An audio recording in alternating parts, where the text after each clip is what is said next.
Everyone we see is a reflection of us. The ability to have a good discussion, I think, is a strong and powerful piece of kit for the human body, the human mind, and the psyche.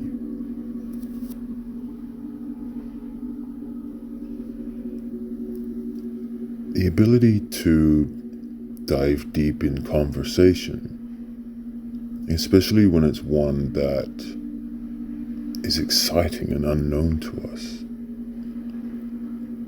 I think is a powerful thing.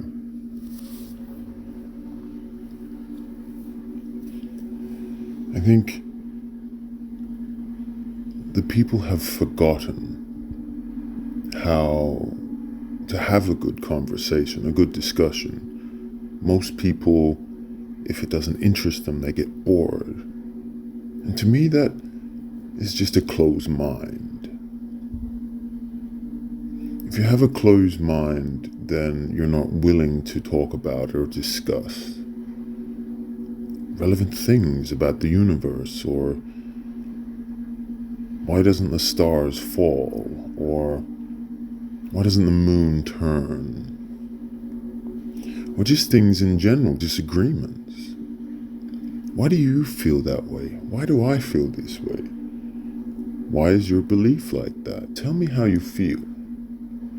Why must there always be anger or hatred or feelings behind a topic? I feel people place themselves into a narrative or a structure that's not them. You can feel it. It's just like a story, a fairy tale, a fable. But you see, this is a fable of reality. Have you ever stopped to wonder,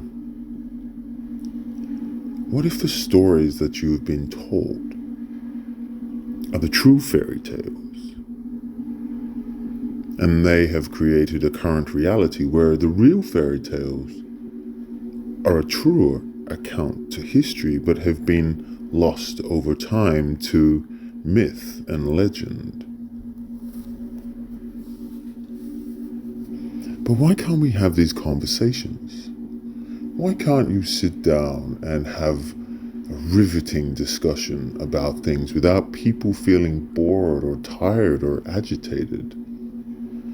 I released an audio for faith and religion, and it falls in the same concept. If you're not open-minded to discuss things, is it really a true account of who you are and who the reality of the world is? What if reality is not a thing, but a person? What is that? What would that do to the structure of the conversation? It's the same. If you have been brought up under a specific way, going to school, brought up under a specific teaching,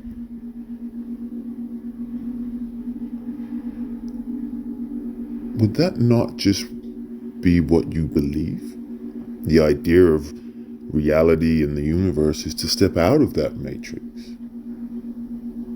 and understand that what you learn could have easily been a false narrative, so you fall into their system of slavery.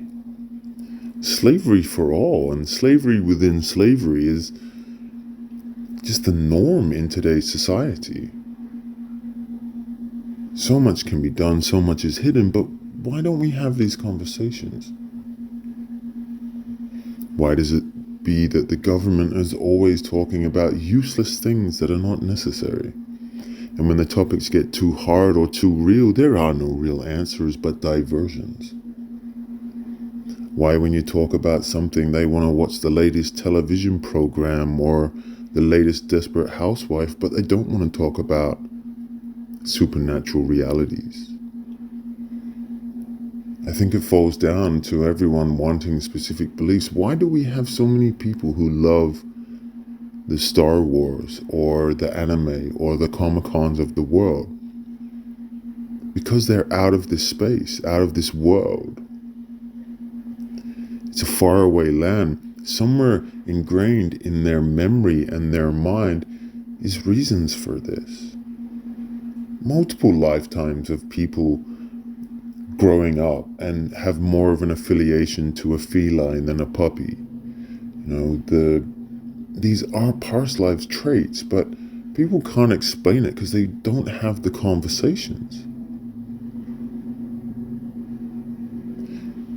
But people see it as a negative or an attack on who they are personally, and they place themselves personally amongst all of these things. So to have a decent discussion, why can't you talk about it with no judgment? Go tell me why you do those things. Tell me why it is. But you see, the way of the narrative is to turn everything sinister or dark. We all know the power of our thoughts, so why can't a conversation or a topic be without judgment, cast without negative or sinister means? Everything is dark in the world of the elites. But even to have a conversation puts fear amongst the people, and that is exactly what they want. If you can't have a discussion with people in general, just about everything and about stuff with pure love and spiritual growth, knowledge and wisdom, then where are we going? Are there people out there who can see it and change? Of course. But people don't want to when they're comfortable. They're happy in that life. Some have just made the decision to give up. Some know it, they want to, but they can't, or they don't, or their ego says that it's too hard, I'm too old. What is love? Not in the song context, but what actually is love? No one teaches you the fact that love is a feeling of pure emotion and sacred spiritual connection, upliftment of light that can be experienced in anyone. But you see, they have twisted love to be sexual. Romance is love and intercourse is love, and they have placed energy feelings of the wrong perception on the word love. Why? Because that's what we've been told, that's what we've been taught. Love is uplifting. You experience love through a hug. You experience love when someone is truly in love with you, and it doesn't have to be sexual. Just in respect and awe and honor and spiritual upliftment, you lift people up with the light. It's the key in the core foundations to keep people enslaved, is to trick them to believe that one thing is the other when it is not. And if they choose to question, then they turn sinister and evil, and they bring in all of that. And how is that a conversation, a deep and meaningful confiscation? Well, it could be a confiscation of our thoughts and our rights of human people. Sometimes words come out, and it needs to come out for those very benefits. They are confiscating your right and your true benefits of discussion, of teaching and learning through all of it, whether it's school and education and false lies and false wisdom and TV programs. There are so many people who love camping and staring at the stars and getting out into nature, feeling connected. And it's amazing when you do, and it can be as simple as going to the beach, but when you come back into the city, you feel the difference. But I don't believe there is enough people having heart-to-heart conversations and heart-to-heart conversations about the things that matter. And those that do are behind closed doors because they're the ones that have the power. Too many people have decided to just live and let die and be what it is, while there is a whole section of us who are pushing the light, who are wanting the change. And the topic of conversation is, how do you go from that one person who is willing to change from their life to the hardcore pushers and believers and Palladians and this side of Earth inhabitants, starseeds and empaths, who are there trying to push people who can be quite confronting and hard for the normal person to listen to? How do you go from one to the other? It's a journey. It's a step. Never push yourself too hard, and don't be afraid of someone if they're pressing you. It's the same when you first learn to ride a bike or first learn to swim.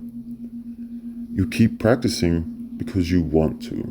You know it's going to be hard, but then the journey wouldn't be worth as much if you gave up. And you're not expected to know everything.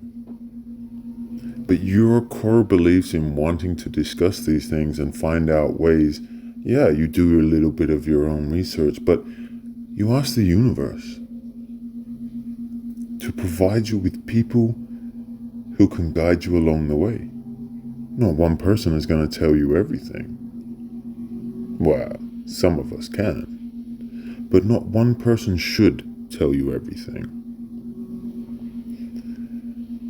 It's like a journey that you will take, where you take one person's information and utilize that, which leads you to another person, and then you experience all those things. You start to connect the dots. The conversations get more meaningful and deeper the more you dive into it. The more you start understanding that everything is and can be or could be a lie. And to remove yourself from that thought is a very deep discussion. So I thank you for the journey that you've listened this far. A lot of people cannot fathom the idea of how good a discussion can be. It doesn't have to be about anything in particular, from the elite class to why the woke society are the way they are. Is it a higher crowd situation created to cause a disturbance away from the leaking of true things? Possibly. Look at the timing. Why now? Why, what are they trying to do? You can go so far into the agendas, and I have my own personal views on these. If people want to hear about them, I'm more than welcome to talk about it. However, this is about knowing that a discussion can be nothing more than an information session. Not everyone needs to place emotional attachment upon everything.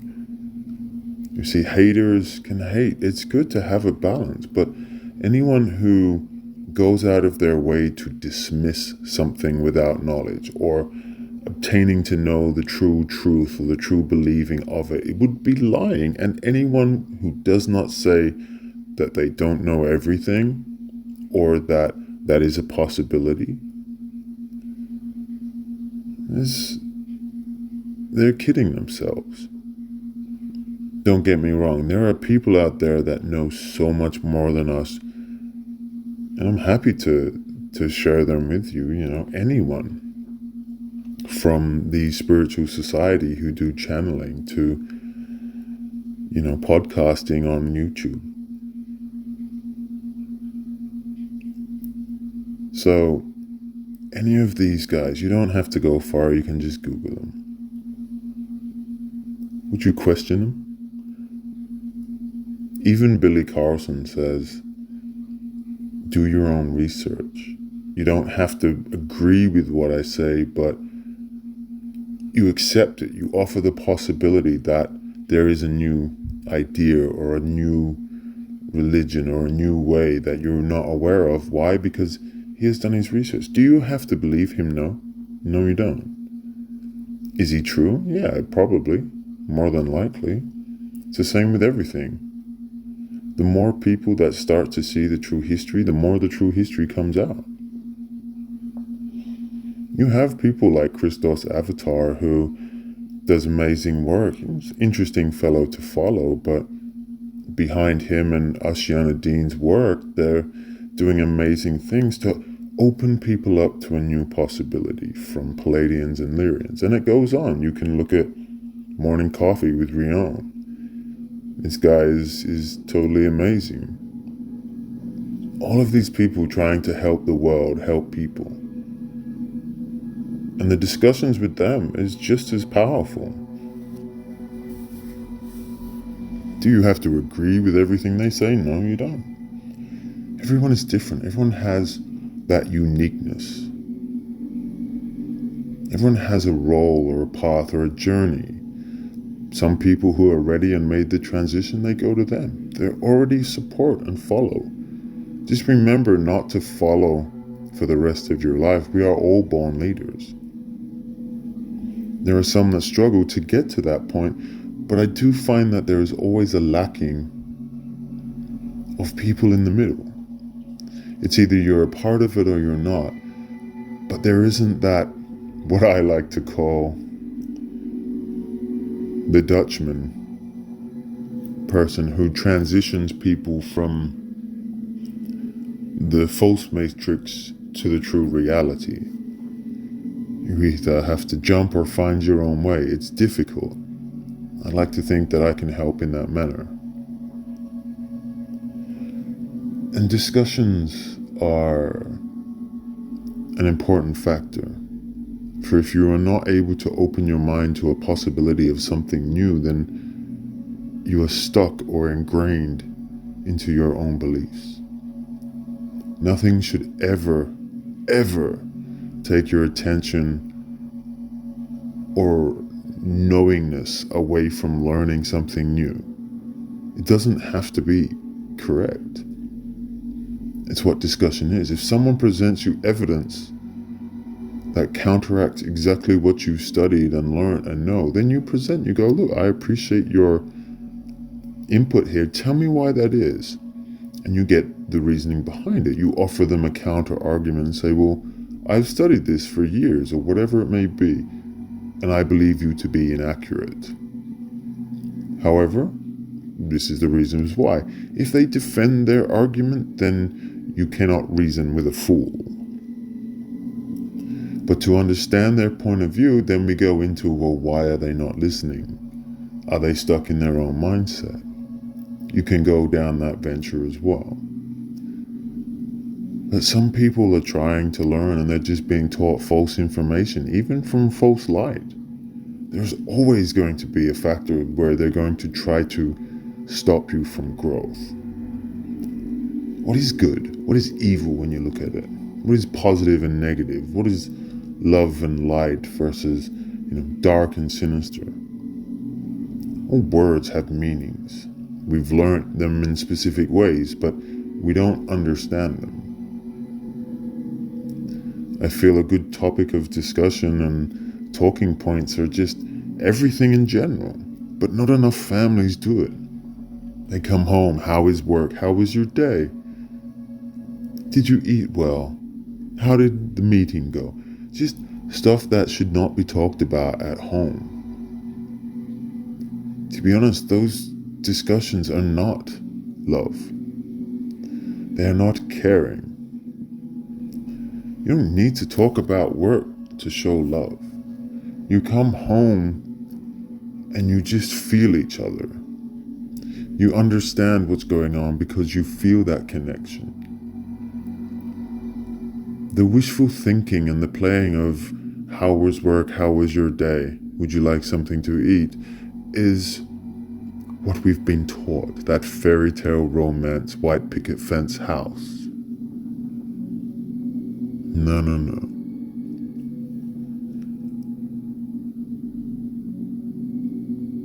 But a topic of conversation to a deep discussion allows us to find the reasoning and the realizations that we don't do enough talking at home. Now, I'm not talking about all you spiritual gurus out there or the ones willing to listen this long. But when you identify within your own family or people how they talk, ask yourself this one question as we go. Is that them talking or the system?